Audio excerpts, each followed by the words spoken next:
안녕하세요. 미래를 설계하라 경제 잡학사전 고혜림입니다. 이 매서운 한파가 계속되고 있습니다. 오늘은 서울을 비롯한 일부 지역에 눈까지 내리기도 했는데요. 여러분, 감기 정말 조심하시고요. 건강관리에 더욱더 유념하시길 바라겠습니다. 자, 그러면 오늘 밤도 두 분의 아나운서와 함께 경제 이야기 즐겁게 나눠보도록 하겠습니다. 오늘은 장진현, 오민지 아나운서와 함께 하겠습니다. 여러분 안녕하세요. 안녕하세요. 네, 그러면 미 증시부터 확인하고 넘어가도록 하겠습니다. 이 미국 증시 이 알파벳의 실적이 실망스럽게 나왔는데요. 그럼에도 불구하고 저가 매수세가 유입되면서 3대 지수 모두 상승을 하면서 마감을 했습니다. 자세하게 미 증시 어떻게 흘러갔을지 함께 체크해 보려고 하는데요. 자, 진현 아나운서, 지난밤에 미 증시 어떻게 흘러갔을까요? 네, 밤사이 마감된 뉴욕 증시 알려드리겠습니다. 뉴욕 증시 3대 지수는 이틀 연속 상승세를 이어갔습니다. 빅테크 실적 발표로 기술주 투자 심리가 흔들리며 장 초반에는 좀 흔들려온 모습을 보였지만 장 후반으로 갈수록 엔비디아를 중심으로 올라와주며 결국 상승 전환에 성공했습니다. 간밤 뉴욕 증시는 연준이 가장 중요시하는 고용 지표가 또 발표가 됐습니다. 민간 고용 증가 규모는 시장 예상치를 크게 상회했습니다. 미국 민간 노동시장 조사업체 ADP가 발표한 이 고용 보고서에 따르면 올해 1월 미국의 민간 부문 비농업 신규 고용은 18만 3천 건 늘었는데 이는 지난해 12월은 물론 시장 예상치인 14만 8천 건을 모두 상회한 수치입니다. 전날 나온 구인 건수가 예상 밖으로 감소하고 노동시장 준화 신호를 보내면서 고용 지표가 엇갈리는 모습입니다.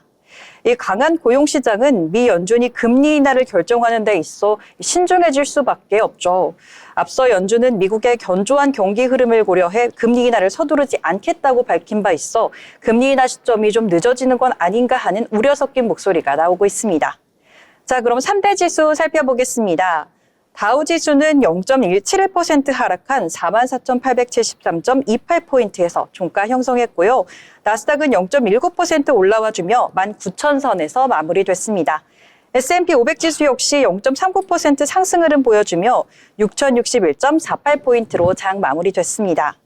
국제유가는 트럼프 관세 조치와 함께 미국의 경기 성장이 둔화할 것이라는 우려감에 크게 내렸습니다.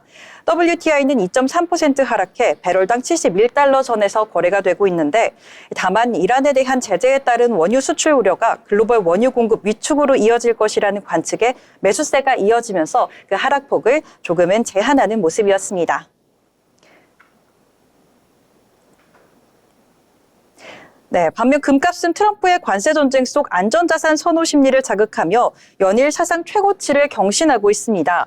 오늘 금 가격은 0.59% 상승한 온스당 2,893달러 선에서 움직였습니다. 달러는 약간의 하락세를 보였는데 0.55% 하락하며 1,445달러 선에서 움직이고 있습니다. 다음으로 히트맵 통해 전체적인 시장 분위기 한번 살펴보도록 하겠습니다. 전반적으로 보시면 좀 파랗게 물들인 장세를 보실 수가 있는데 이 중에서도 M7 기업들은 극명한 차이를 보이며 온탕과 냉탕을 오갔습니다. 먼저 엔비디아는 그동안 딥시크의 여파로 충격을 안겨주며 급락세를 보였는데요. 그렇지만 투자자들은 딥시크가 이 AI의 장기적인 성장 전망에는 큰 영향을 미치지 않을 것이라는 보고 거세게 사들이고 있습니다. 또한 슈퍼컴퓨터로 이 엔비디아가 블랙엘 칩을 탑재한 새로운 AI 데이터 센터 시스템을 출하할 준비가 됐다라는 소식 역시 호재로 작용했는데요. 이 소식에 엔비디아는 5%대 기분 좋은 급등 흐름 가져갔습니다.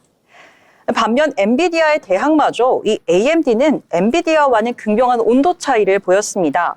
6%대 매물이 출회되며 빨간불을 연출했는데요. 아쉬운 4분기 실적을 발표했는데 특히 데이터 센터 부문 매출이 실망스러웠습니다. 전년 대비 69% 증가하기는 했지만 분석가들의 평균치에는 미치지 못하며 크게 빠진 것으로 분석하고 있습니다.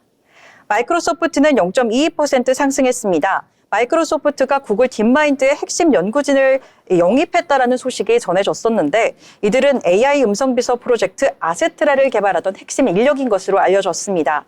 이번 영입은 MS가 오픈 AI와는 좀 별개로 AI 음성비서 그리고 AI 에이전트를 개발한다는 것을 의미할 수 있습니다. 다음 애플은 1%대 소폭 하락했는데요. 중국의 규제 당국이 애플에 대한 반독점 조사를 준비하고 있다는 소식이 악재로 작용했습니다. 엔비디아와 구글에 이어 애플까지 겨냥한 건데요. 보도에 따르면 중국 당국은 이 애플의 30%에 달하는 앱스토어 수수료와 외부 결제 서비스 금지 등을 검토하고 있습니다. 애플에 대한 조사는 작년부터 진행이 됐었지만 미국과 중국이 힘겨루기를 하는 이 시점에 공론화가 되면서 다시 한번 주목을 받고 있는 건데요. 만약 규제를 받게 된다면 중국이 아이폰 생산 기지이자 미국에 이은 애플의 최대 시장인 만큼 애플에도 타격이 있을 것으로 예상하고 있습니다. 다음으로 아마존은 3%대 가까이 빠졌습니다. 이 큰 이슈가 있었던 것은 아니었지만 내일 있을 실적 발표를 앞두고 이 부진에 대한 우려감에 주가가 급락 하락한 것으로 풀이됩니다. 구글의 모기업인 알파벳은 공개된 4분기 실적이 기대에 미치지 못하며 7% 가까이 거세게 급락세 보였습니다. 특히 클라우드 부문 매출이 전년보다 30% 늘기는 했지만 이 컨센서스를 하회하며 이 시장의 실망감을 안겼습니다. 다음으로 테슬라도 이번 장에서 4% 가까이 빠져나가며 매물을 쏟아냈습니다. 테슬라의 주력 차종인 모델 Y의 점유율이 23년도 1위에서 지난해 4위까지 내려왔었죠. 중고차 가격이 급락했다라는 소식도 악재로 작용했는데 또한 머스크 CEO의 정치적인 행보가 유럽의 주요 시장에서는 좋지 못한 영향을 주고 있다는 부분도 영향을 끼친 것으로 풀이됩니다. 다음으로 오늘 장에서 슈퍼마이크로 컴퓨터는 8% 가까이 급등세를 보였었습니다. 회계 조작 의혹에서 나스닥 최출리기로 그동안 주가 부진을 겪었었죠. 그러나 오늘 11일 이 비즈니스 업데이트를 공개할 것이라고 밝히며 기대를 한몸에 받았습니다. 또한 엔비디아의 블랙을 칩으로 구동되는 새로운 AI 데이터 센터 시스템의 출하 준비가 완료됐다는 소식도 호재로 작용했습니다. 마지막은 우버는 실망스러운 실적으로 주가가 17% 넘게 떨어졌습니다. 4분기 주당 EPS가 0.23달러로 예상치를 0.5달러 밑돌았는데요.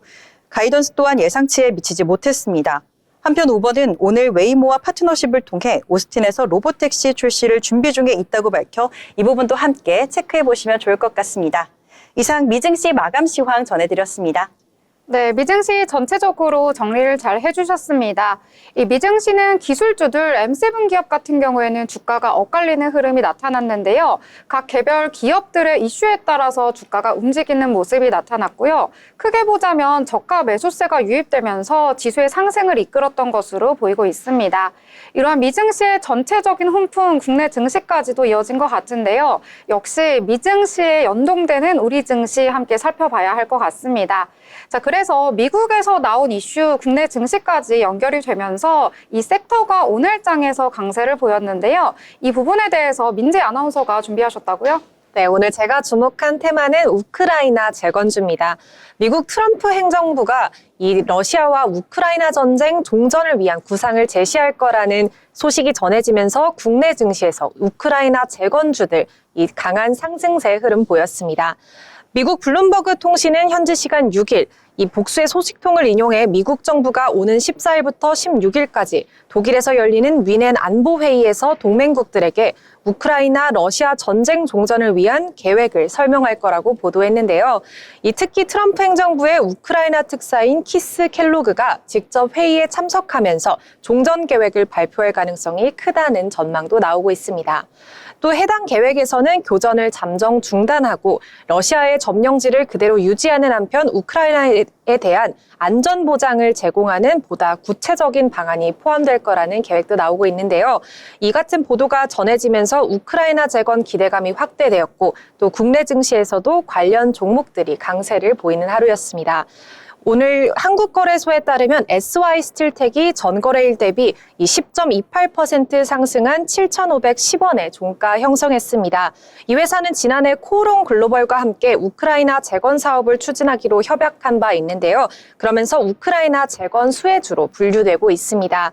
또 이외에도 건설 장비 업체인 HD 현대건설기계가 11% 넘게 오르며 7,900원에 거래 마감하며 강세를 보였습니다. 또 DYD, 삼부토건, SG, 대목, 대양전기공업 등도 모두 상승세를 기록했습니다. 이 종목들은 우크라이나 재건을 위한 주요 건설 및 인프라 관련 기업들로 이 전쟁 종전이 가시화될 경우 이 재건 사업 수혜가 기대되는 종목들인데요. 특히 HD 현대건설기계와 DYD, 삼부토건 등은 전쟁 이후 본격적인 재건 프로젝트가 시작될 경우에 이 직간접적인 수혜를 받을 것으로 예상됩니다. 또 최근 러시아 크렘린궁도 미국과의 관련 논의가 진행되고 있음을 인정하면서 전쟁 종식 가능성에 대한 기대감이 더욱더 커지고 있습니다.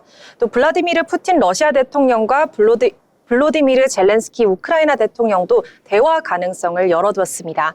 젤렌스키 대통령은 최근 인터뷰에서 푸틴 대통령과 직접 대화할 가능성이 있다고 밝혔고요. 러시아 측에서도 젤렌스키 대통령과 협상을 위한 대화를 진행할 수 있다는 입장을 내놓았습니다. 또 이처럼 미국과 러시아, 우크라이나 간 협상이 본격적으로 진행될 가능성이 높아지면서 전쟁 종전 이후 경제 회복과 재건에 대한 기대감이 높아지고 있습니다.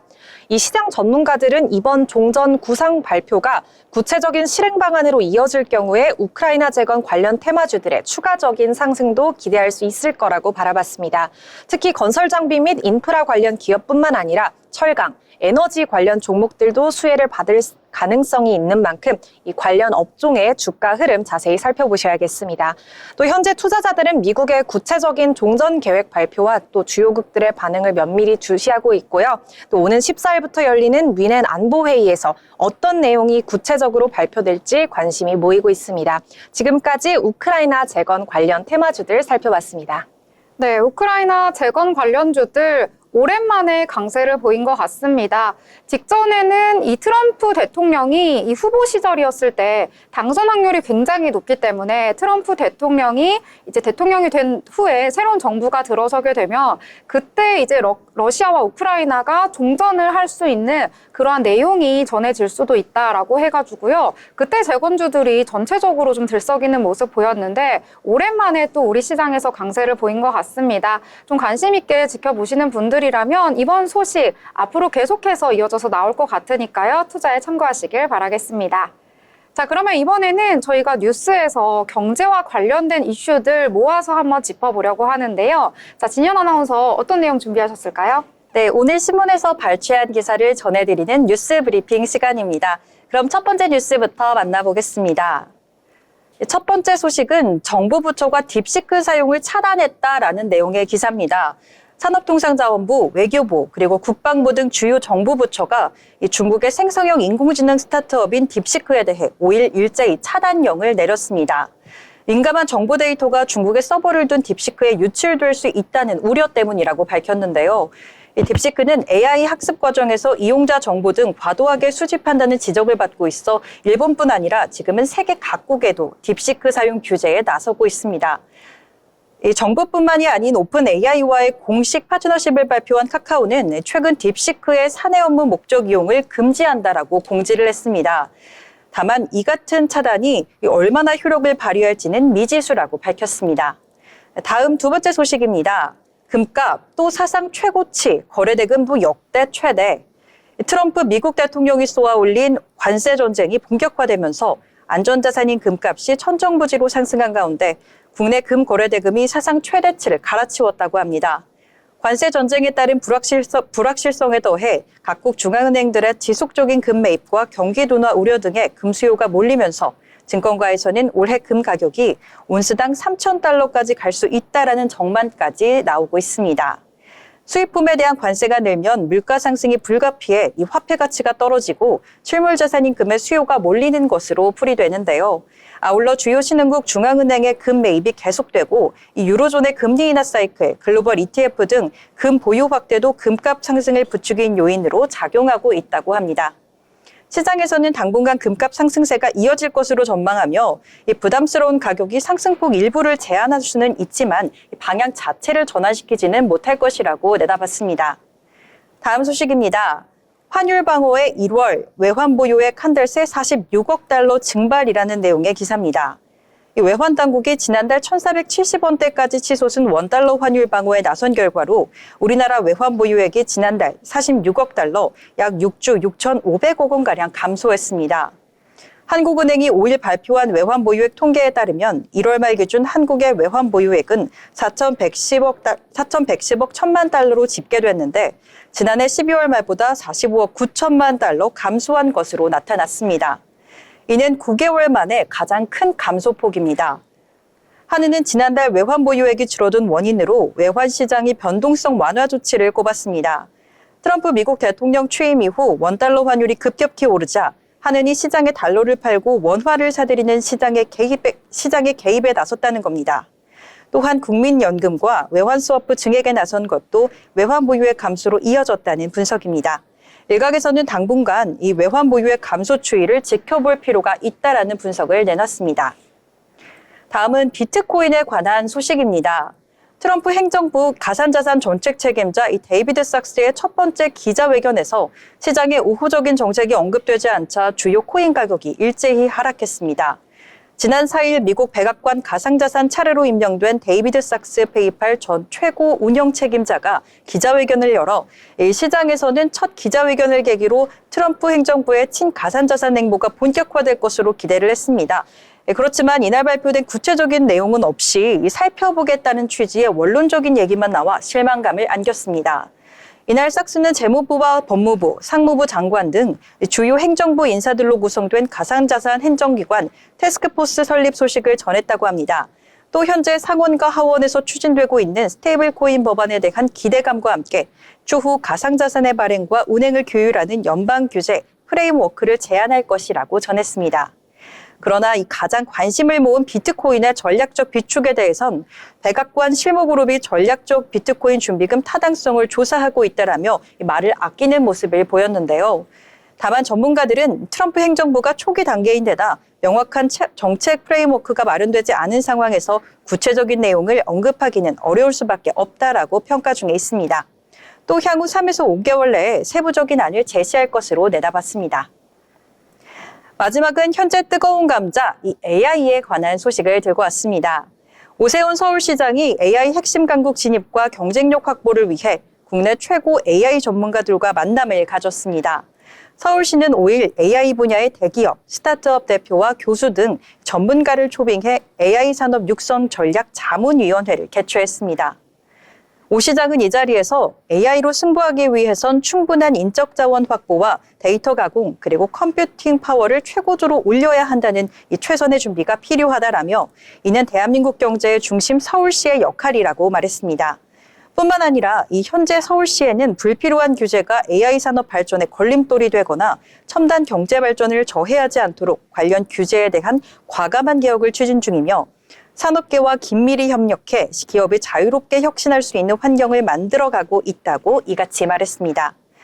서울시는 지난해 전국 지자체 최초로 행정에 AI 기술을 접목한 서울시 AI 행정 추진 계획을 발표했고 3년간 총 2,064억 원을 들여 투입할 계획이라고 밝혔습니다.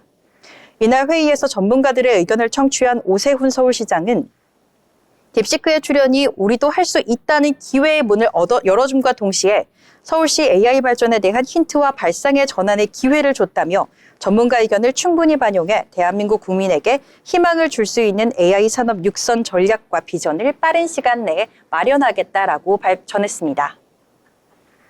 지금까지 뉴스 브리핑 전해드렸습니다. 네, 이렇게 뉴스에서 경제 뉴스 모아서 잘 정리를 해주셨습니다. 저는 여러 가지 내용 중에서 이 금값 계속해서 오르고 있는데요. 이 최근 들어서 저도 뉴스에서 봤더니요. 이 한돈에 한 55만 원 정도 해가지고요. 세공비까지 더하면 뭐 60만 원, 65만 원까지 오른다고 하더라고요. 그래서 요즘에는 금은방에서 돌잔치를 위해서 돌반지 만드시는 분들보다는 기존에 가지고 있던 걸 팔러 오신 분들이 더 많다. 이런 이야기까지 전해지고 있어서요. 안전자산 선호 심리 계속해서 커지고 있구나라는 걸 피부로 느꼈던 그러한 내용들도 있었습니다. 여러분들도 참고하셔가지고요. 금 투자도 유의 깊게 지켜보시면 좋을 것 같네요. 자, 이렇게 여러 가지 이야기들 함께 나눠봤습니다. 더불어 본 방송에서 제공하는 정보는 투자 판단을 위한 조언일 뿐 해당 종목의 가치, 상승과 하락에 대해서는 보장하지 않습니다.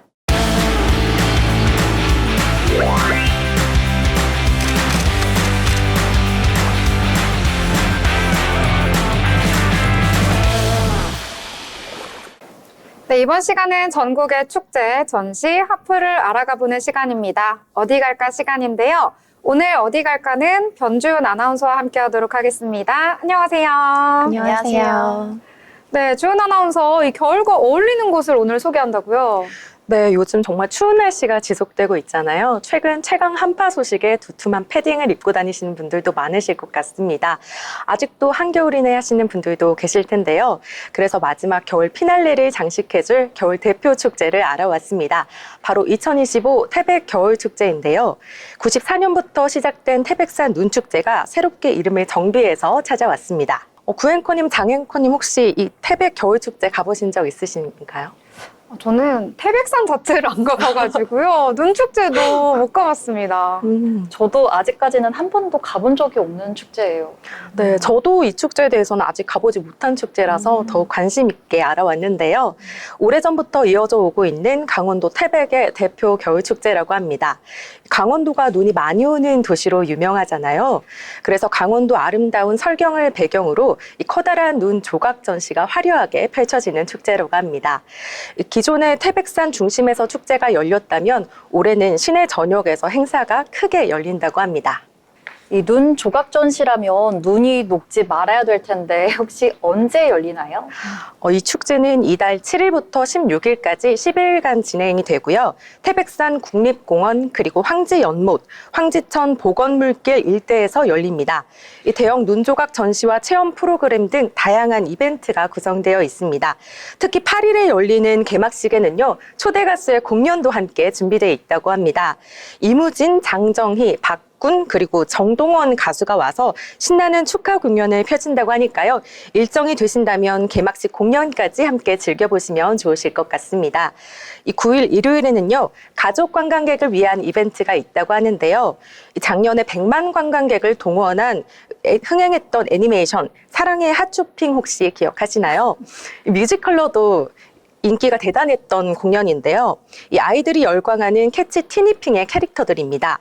이 캐릭터들이 축제장에 찾아와서 노래와 춤을 추면서 싱어롱쇼 공연을 펼친다고 합니다. 이 부모님을 모시고 가신다면 트로트 가수 공연이 펼쳐지는 8일에 가보시는 걸 추천드리고요. 아이들과 함께 가신다면 9일에 가보시는 걸 추천드립니다. 네, 공연이 들어보니까 라인업이 정말 어마어마하네요. 어르신들도 좋아할 것 같고 아이들도 좋아할 것 같습니다. 엄청나게 신경을 쓴 것 같은데요. 여기에 프로그램은 또 어떻게 준비되어 있는지 이 부분도 좀 궁금해요. 네, 이번 축제는 여러 곳에서 열리는데요. 이 태백산 단골 광장에서 열리는 눈 관련 프로그램 중에서는요, 대형 눈 전시 프로그램을 추천드리고 싶습니다. 이 전 세계 대학생들이 커다란 눈 조각을 전시한 게 장관을 이룬다고 하는데요. 이 태백산 눈 축제가 아니라면 볼 수 없는 이 초대형 전시인 만큼 이 눈 조각 전시는 꼭 보시라고 말씀드리고 싶습니다. 네, 초대형 눈 조각 전시라니 이게 듣기만 해도 웅장해지고 너무 멋질 것 같은데요. 다른 재밌는 구성도 있나요? 네, 축제하면 재미 요소가 또 빠질 수 없는데요. 이 노래자랑과 코스프레 그리고 눈썰매에 이어서 동계 스포츠 체험까지도 할 수 있다고 합니다. 이 시간 가는 줄 모르는 프로그램들이 아주 알차게 구성이 되어 있는데요. 황지 연못에 가시면 아이들과 함께 키치 티니핑의 체험존과 팝업 스토어까지 즐겨보실 수 있습니다.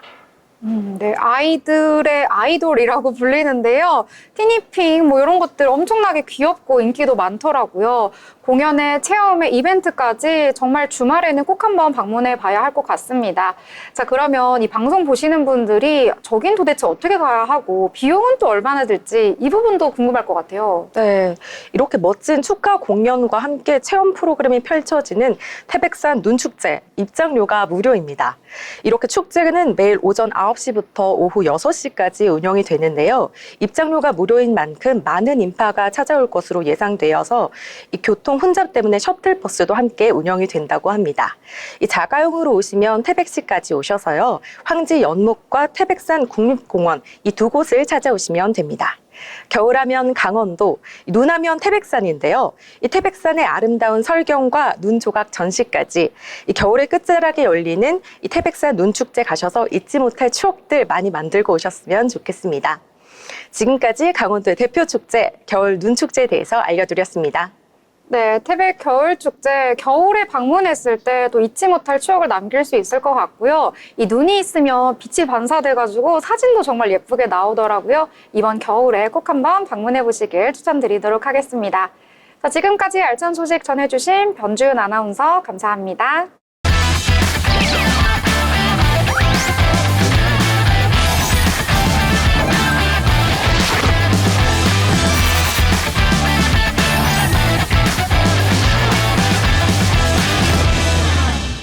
네, 이번 시간은 돈을 잘 벌고 싶은 고수가 되고 싶은 아나운서들이 모여서 경제 이야기, 주식 이야기 함께 나눠보도록 하겠습니다. 자, 그 전에 오늘 장 어떻게 흘러갔을지 내용 한번 체크해보고 넘어가 봐야 할 것 같은데요. 자, 오늘 장 어떻게 마감됐을지 오민재 아나운서가 전해드리도록 하겠습니다.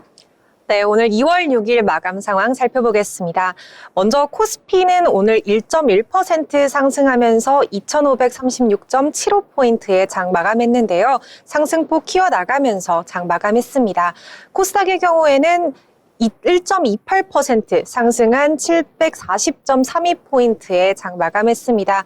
코스피보다는 코스닥이 상승 종목 954개로 더 많은 종목들이 상승했고요. 코스닥 역시 상승폭 키워나가면서 장 마감했습니다. 다음으로 수급 상황 살펴보시겠습니다.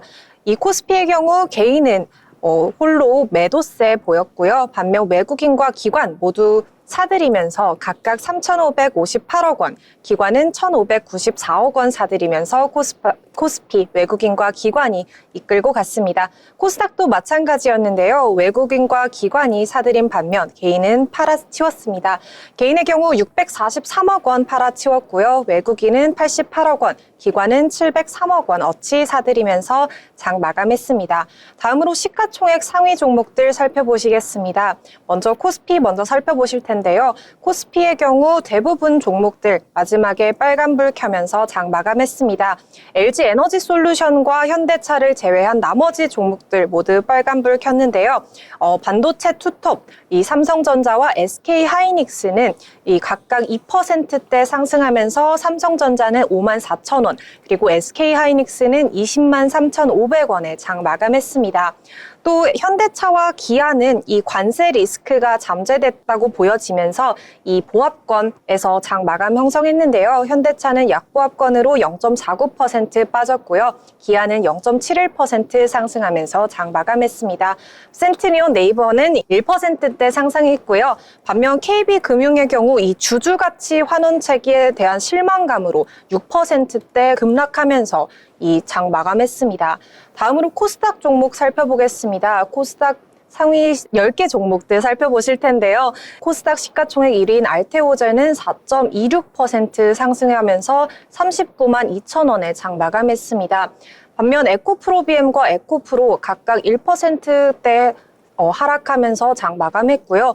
반면 나머지 레인보우 로보틱스부터 이 휴젤까지 상위 5위에서 10위 종목들 모두 빨간불 켜면서 코스닥 시장 장 마감했습니다.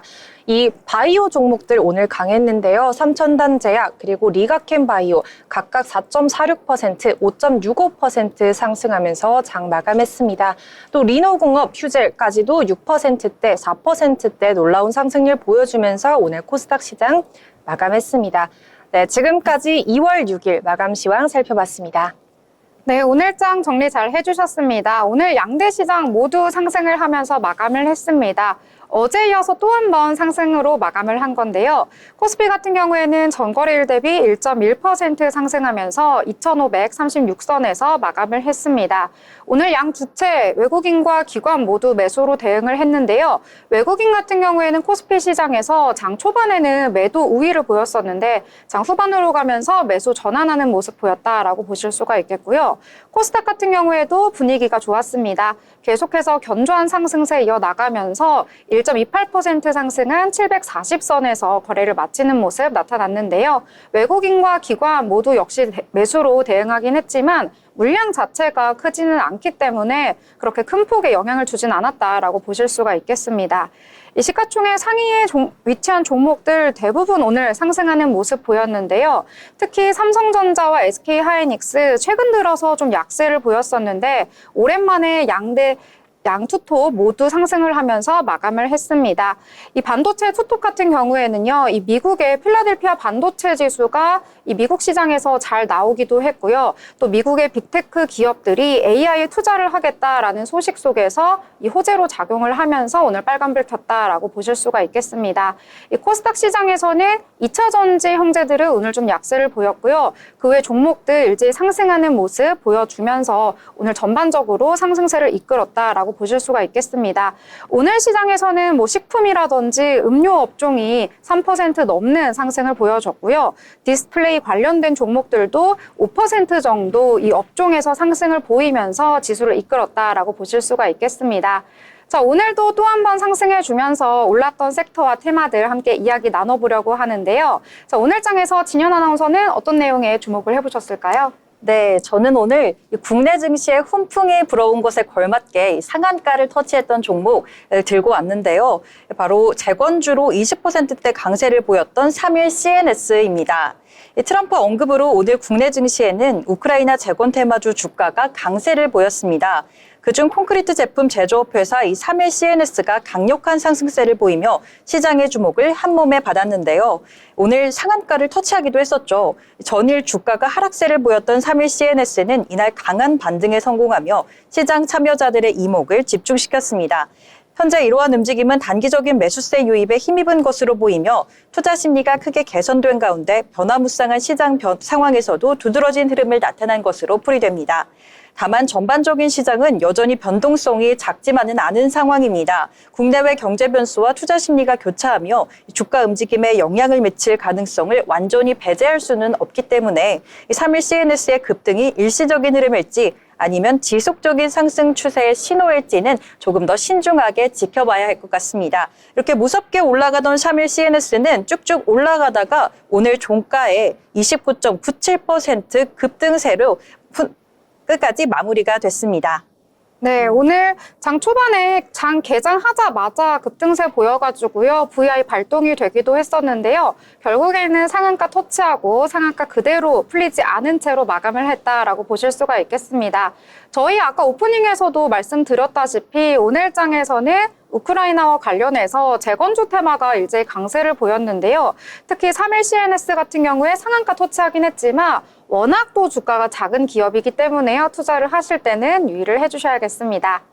자, 그러면 또 다른 이야기 함께 나눠보려고 하는데요. 작년 여름쯤에 이 내용이 굉장히 우리 시장에서 핫했습니다. 여러분 다들 아시는 불닭볶음면인데요. 또 이와 관련된 기업이 오늘 장에서 주목을 받았습니다. 자, 이 내용 또 오늘 준비하셨다고요? 네, 오늘 불닭볶음면 이 삼양식품 관련 소식 전해드리려고 준비해왔습니다. 이 삼양식품이 역대급 호실적 발표했고요. 이에 따라 종가는 14.91% 상승하면서 80만 9천 원에 장 마감했습니다. 이 어제 장 마감 이후에 삼양식품은 2024년 실적을 발표했는데요. 이 연결 기준 매출액은 1조 7,300억 원으로 전년 대비 45% 증가했고요. 영업이익은 3,442억 원으로 133% 급증했습니다. 당기 순이익도 115% 증가한 2,723억 원을 기록하며 창사 이래 최대 실적을 이뤄냈습니다. 특히 삼양식품의 실적 성장세는 2016년 불닭볶음면 수출이 본격화된 이후 8년 연속 지속되고 있습니다. 이 지난해 호실적의 주요 배경으로는 수익성이 높은 해외 비중 증가가 꼽혔는데요. 실제로 해외 매출 비중은 2023년 68%에서 또 지난해 3분기 기준 77%로 크게 늘어났습니다. 이 미국과 유럽에서 불닭 브랜드의 인기가 확산되면서 해외 수요가 급격히 증가한 게 이 최대 실적으로 이어지게 됐습니다. 삼양식품은 수출 전진 기지인 밀양 공장을 기반으로 해외 수요에 적극 대응했는데요. 현지 소비자들을 위한 맞춤형 이벤트와 또 대대적인 브랜드 캠페인을 전개하면서 글로벌 시장에서의 입지를 더욱 강화했습니다. 또한 미국 SNS에서 까르보 불닭 볶음면이 화제로 떠오르면서 이 브랜드 인지도가 급상승했고요. 또 이에 맞춰서 월마트와 코스트코 등 이 미국 주요 마켓 채널에서 이 입점이 빠르게 진행이 됐습니다. 덴마크 핵불닭 볶음면 리콜 사태도 이 브랜드에 대한 관심을 전 세계적으로 확대시키면서 이 글로벌 시장에서 불닭볶음면에 대한 관심이 더욱더 높아지게 됐습니다. 이러한 기대감 속에서 오늘 주가 강세 보였는데요. 장중 1시 20분쯤에는 17%가량 오르면서 최고가 82만 8천 원을 터치하기도 했습니다. 한편 삼양식품은 올해 두 번째 이 밀양 공장 완공을 앞두고 있고요. 7월부터 상업 생산이 본격화되면은 이 북미 또 그리고 유럽 시장 확대가 더욱 가속화될 전망입니다. 이 KB증권은 삼양식품이 불닭 브랜드 인기를 바탕으로 해외 시장에서 지속적인 성장을 이어갈 것으로 내다봤고요. 또 유진투자증권 역시 올해 매출액이 2조 원을 돌파하고 영업이익은 4,191억 원에 이를 것으로 전망했습니다.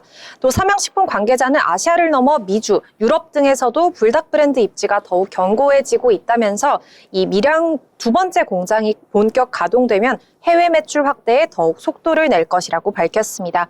이 기업의 삼양식품 기업의 가파른 성장과 실적 개선 기대감이 맞물리게 되면서 투자자들의 관심이 더욱더 커지고 있는 모습입니다.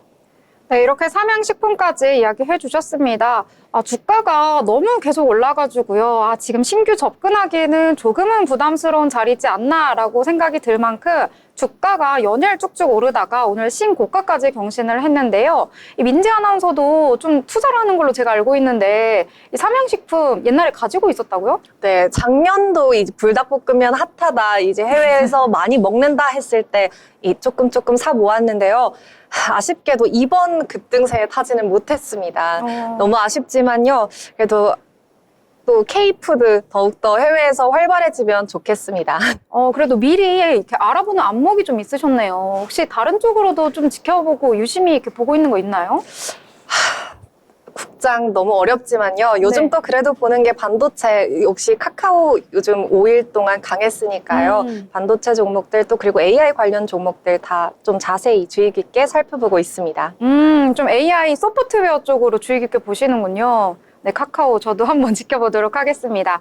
자, 이렇게 삼양식품 이야기, 불닭볶음면 이야기 했는데요. 오늘 장에서 삼양식품이 잘 나가다 보니까 또 같이 딸려온 종목이 있습니다. 라면 먹을 때 저희 면만 먹는 거 아니잖아요. 여기에 들어가는 소스가 또 중요한데요. 이와 관련된 기업 보셨다고요? 네, 조금 전에 불닭볶음면 언급해 주셨는데 저는 오늘 불닭볶음면 안에 들어가는 이 소스에 대한 이 주가 종목을 가져왔습니다. 이번에는 익히 아시다시피 이 S&D 불닭볶음면의 소스를 공급하는 회사죠. S&D는 K푸드 열풍의 최대 수혜주로 평가받고 있는데 실적 증대가 주가 상승을 이끈 것으로 풀이됩니다. 앞서 S&D는 불닭볶음면의 글로벌 히트에 힘입어 연매출 1,000억 원을 돌파하는 등 역대 최대 실적을 달성했다고 밝혔는데요. 불닭 소스 외에도 다양한 식품 소스 및 조미료를 생산하며 꾸준히 그 성장세를 이어오고 있습니다. 지난해 매출도 전년 대비 31.6%, 883억 원 증가했다고 하는데요. 특히 기관이 7거래일 연속으로 이 매수세를 보이며 계속해서 견조한 흐름 보여주고 있습니다. 이렇게 오늘장에서 S&D 무섭게 급등세를 보이다 오늘도 종가 29.78% 올라가며 56,000원으로 종가 형성했습니다. 네, S&D 같은 경우에는 불닭볶음면에 들어가는 소스를 생산하는 기업인데요. 너무 삼양식품이 주가가 너무 이제 비싸다 보니까 접근하기가 부담스럽다 하시는 분들은요. 이와 연동되어서 주가가 오르고 있는 S&D 한번 주목해 보시면 어떨까 개인적인 생각 덧붙여 보도록 하겠습니다. 자, 저는 오늘 장에서 보완주가 또 강세여서 한번 소개를 해드리려고 하는데요. 이 딥시크 이야기 설 명절부터 해서 계속해서 우리 시장에 이야기가 나오고 있는 것 같습니다. 자, 이와 관련해서 정부에서 딥시크와 관련한 보완 쪽으로 문제를 제기를 했던 내용이 시장에서 부각이 되면서 보완주가 강세를 보였는데요. 이 개인정보 유출 우려가 제기가 되고 있습니다. 이에 따라서 외교나 안보, 통상 분야의 정부 부처들이 이 딥시크의 접속을 차단을 하고 있는 중인데요. 이 정부에 따르면 국방부와 외교부, 산업통상자원부가 자체 판단에 따라서 이 외부에서 접속이 가능한 컴퓨터에서 딥시크 접속을 하지 말아라 제안을 한 것으로 전해졌습니다. 또 국내 기업 등 이 민간 영역에서도 딥시크 사용 금지 사례가 잇따라 나오고 있는데요. 어제도 잠깐 전해드렸었는데 카카오 같은 경우에는 이 사내에 딥시크의 사내 업무 목적 이용을 금지한다라고 하면서 딥시크 사용 전면 금지하는 내용이 전해지기도 했고요. LG U+ 역시도 딥시크 사용 금지에 대한 이 정보 보완 안내문을 공지를 했다고 합니다. 이 정부에서 이러한 시도를 하다 보니까요. 민간 기업까지 이 딥시크에 대한 보완 문제를 삼아서 지금 사용을 금지하는 모습이 연일 나타나고 있는데요. 이러한 분위기 전체적으로 퍼지지 않을까 하는 우려가 나오고 있습니다. 이에 따라서 모니터랩 같은 경우에는 12%대 강세로 마감을 했고요. 센즈랩은 2%대, 인스피어는 14%대 급등하면서 마감을 했고요. 한싹 같은 경우에는 상승을 하는 모습 나타나다가 장중에 하락으로 전환하면서 마감을 했다라고 보실 수 있겠습니다. 자, 이렇게 보안주까지 함께 챙겨드렸습니다. 네, 그럼 진현 아나운서 이번에는 리포트를 또 중점적으로 봐서 소개를 해드리려고 한다고요? 네, 투자하실 때 참고하시면 좋은 리포트를 제가 가지고 왔습니다. 오늘 제가 들고 온 내용은요, 이 딥시크가 쏘아 올려 요즘 가장 뜨거운 키워드죠. 바로 AI에 관한 내용을 들고 왔습니다. 사진만 봐도 모두 알 법한 인물들이죠. 이 오픈AI CEO 샘 올트먼이 지난 4일 이재용 삼성전자 회장 그리고 손정희 소프트뱅크 회장과 만나 730조 원 규모의 스타게이트 프로젝트 협력을 논의했다라는 소식이 전해졌었습니다. 스타게이트는 도널드 트럼프 미국 대통령이 취임식 다음 날 발표한 초대형 인공지능 투자 프로젝트인데요.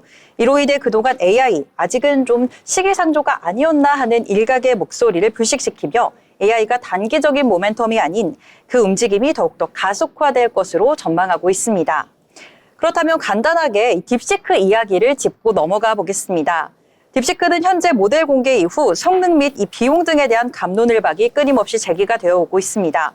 제작 비용, 이 엔비디아 비용, 이 제작 비용과 엔비디아 칩 사용 관련 내용이 아직은 정확하게 확인되지는 않았지만 그럼에도 불구하고 비용 절감과 완전한 오픈소스라는 점을 들 수가 있겠는데요. 딥시크는 약 560만 달러, 오픈AI 투자 비용의 약 5.6%라는 파격적인 저비용으로 GPT-4와 유사한 성능의 대규모 언어 모델입니다. 고성능 서비스를 유료화하고 있는 챗 GPT와는 다르게 모든 서비스를 무료로 제공한다는 점도 막강한 경쟁력으로 꼽아볼 수가 있겠습니다. 그렇지만 이 앞으로 중요한 부분은 누가 더 저렴하게 만들었는가가 아닌 성능이 좋은 모델이 무엇이 되느냐가 관건이 되겠죠. 제품이나 서비스를 구매하고 이용하는 고객들은 이런 기술이 어떤 모델로 만들어졌고 또 얼마만큼의 돈이 투자가 됐는지는 그다지 중요한 요소가 아닙니다. 서비스의 접근이 편리하고 또 내 의도에 맞는 솔루션을 얻는 것이 중요하겠죠. 그렇다면 저희가 주목해봐야 할 포인트는 앞으로 어떤 기업이 돈을 벌지 예측해보는 것으로 이 어떻게 돈을 벌 수 있을지를 알아보겠습니다. AI 모델의 가격은 점차 낮아지고 있고 이를 활용할 수 있는 사이드에서의 수익 창출 기회는 이제부터 본격화될 것으로 내다보고 있는데요. 그동안 대규모 언어 모델, 즉 LLM은 이 빅테크 기업들의 전유물이었습니다. 생성형 AI를 효과적으로 활용하기 위해서는 막대한 연산 자원과 고성능 GPU가 필수적이었지만 이번 이슈는 소프트웨어 기업들이 더 적은 투자로도 이 AI 모델을 운영할 수 있다라는 가능성을 열어준 사건으로 평가받고 있습니다. 이번 이슈로 효율적인 AI 모델을 훨씬 낮은 비용으로 만들어낼 수 있음을 보여줬기 때문에 비용이 낮아진다면 더 많은 곳에서 AI를 활용할 수 있게 되고 또 돈을 버는 기업들이 분명히 또 나타나게 될 건데요. 이 리포트는 이로 인해 수혜를 볼 종목들 몇 가지를 소개하고 있습니다. 먼저 비용이 효율적인 오픈소스 AI 모델들의 등장이 가속화되면서 보다 저렴한 기업 고객에게, 보다 저렴한 비용으로 기업 고객에게 AI 서비스를 제공할 수 있는 B2B 기업이 가장 먼저 수혜가 될 것으로 예측하고 있습니다. 실제로 어제장 더존비즈원은 6%에 육박하는 상승폭을 그려내며 종가를 형성했습니다. 기업 고객들은 AI가 편리하고 좋다는 것을 이미 알고는 있지만 아직은 효율성과 생산성 측면에서 완전히 검증되지는 않았고 또 높은 비용과 보안 문제를 이유로 AI 도입을 망설이고 있었습니다. 그렇지만 더존비즈원은 기존 라마 3.3 모델을 활용해 추가 트레이닝을 해서 이 자사의 서비스에 접목 중이었는데 보다 성능이 좋고 저렴한 모델이 등장하게 된다면 이를 활용할 전략 변화도 분명히 있을 것이다라고 내다보고 있습니다. 데이터 및 보안 등의 리스크도 이 외산 기업 모델을 그대로 가져다 쓰는 건 좀 어렵겠지만 여러 기술을 접목해 사용할 수 있는 기술을 이 더존비즈원은 이미 보유 중이다라고 말했습니다. 또 주목해 볼 만한 포인트죠. 이 드디어 국내 기업, 이 국내 소프트 기업의 AI에도 훈풍이 찾아왔습니다. 국내 기업들은 전 세계 AI 모델 경쟁에서 투자 규모나 이 성능 격차를 이유로 밸류에이션 디스카운트를 받아왔었죠. 전문가들은 이 LLM 관련 분야가 네이버와 카카오의 올해 최대 사업 화두라고 보고 있는데요. 또한 글로벌 기업 대비 약 20에서 30% 수준으로 디스카운트하던 밸류에이션의 폭도 일부는 축소될 수 있을 것이라고 그 가능성을 내비쳤습니다.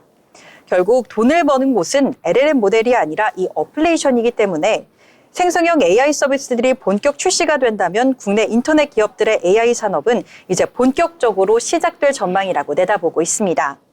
그중 대표적인 국내 소프트웨어 기업이죠. 네이버와 카카오를 조금 더 면밀히 살펴보도록 하겠습니다. 먼저 네이버는 AI 모델을 기존 서비스 성능 개선에 접목 중에 있었는데요. AI 서비스를 유료화하기보다는 검색과 커머스, 광고 등 이 서비스 영역 전반에 걸쳐 AI를 접목해 기존 수익 모델을 고도화시킬 계획이라고 합니다. 상반기에는 통합검색의 AI 검색, 일명 AI 브리핑을 공개하고 별도의 AI 쇼핑 앱 네이버 플러스 스토어를 출시할 예정이라고 전했습니다. 리포트에서는 네이버의 광고 커머스 실적에 대한 업사이드 요인이 더 많다고 판단했는데요. 25년 영업이익 성장률 19.6%도 가시성이 높고 오히려 상향 조정될 것이다라고 분석하고 있습니다. 업황 회복세가 전혀 없었음에도 실적이 좋다면 눈에 보이지 않는 AI 효과가 작용했다라고 보고 이는 밸류에이션 정상 구간으로 올리는 수준을 넘어 영업 레버리지 효과로 인한 리레이팅으로까지 이어질 수 있다고 보고 있습니다. 마지막으로 카카오까지 한번 들여다보겠습니다. 그동안 카카오는 AI 산업과 관련해서는 이 투자 포인트를 꼽기에는 그 행보와 전략이 뚜렷하지는 않았습니다. 지난 21년 카카오 브레인 주도로 이 자사 LLM 코 GPT를 공개했지만 큰 성과는 없었는데요.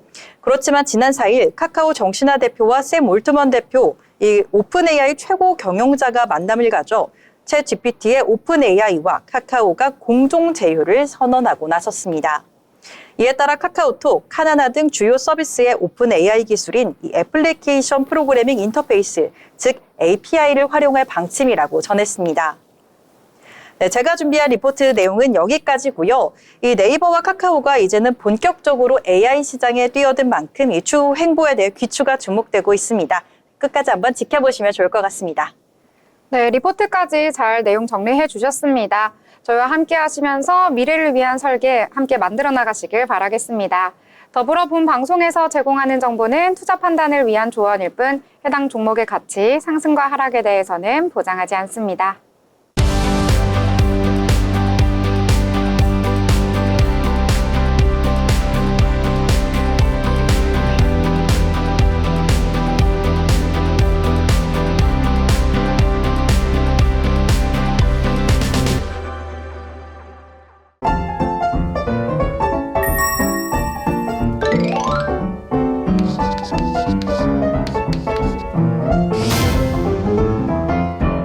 네, 이번에는 오늘장 한 줄로 저희가 정리를 해보도록 하겠습니다. 자, 민재 아나운서, 오늘장 어떻게 요약하면 좋을까요? 네, 오늘 제가 바라본 오늘장 한 줄 평은요. 흔들리지 마, 이대로 쭉쭉이라고 하겠습니다. 이 3거래일 연속 계속 상승하고 있고요. 또 2,500선 회복한 만큼 이대로 갔으면 좋겠습니다. 더 이상 흔들리지 말고 변동성 없이 올라가는 흐름 보여줬으면 좋겠습니다. 네, 되게 당차게 말씀해 주셔서 정말 내일도 쭉쭉 올라갈 것 같습니다. 자, 그러면 진현 아나운서는 오늘장 어떻게 평가해 볼까요? 네, 저는 이 미국 뉴욕 증시 부럽지 않다라고 좀 정리를 해볼 수가 있겠는데요. 그동안 항상 우리 국내 증시, 우리 국장하시는 분들 뉴욕 증시 상승세를 보면서 좀 배 아파하시는 분들도 많았을 것 같은데요. 이번에는 그러실 필요가 없이 우리 증시도 꾸준하게 또 올라와주고 있고 또 단기적인 모멘텀이 아닌 장기적인 측면에서도 또 좋은 기대를 해볼 수 있다라는 실적까지도 양호한 만큼 앞으로도 우리 증시 꾸준하게 이대로만 올라갔으면 좋겠다라고 정리해보고 싶습니다. 네, 저도 같은 생각인데요. 미국 증시가 잘 나가든 못 나가든 우린 계속 못 나갔었는데 요즘에는 커플링 되고 있는 것 같습니다. 자, 우리 증시도 살아나라 이렇게 정리해 보도록 하겠습니다. 자, 이번 주 이제는 금요일 단 한 거래일만을 남기고 있습니다. 내일도 평온하게 하루 잘 보내시고요. 저희는 내일 방송으로 다시 찾아뵙도록 하겠습니다. 시청해주신 여러분 고맙습니다.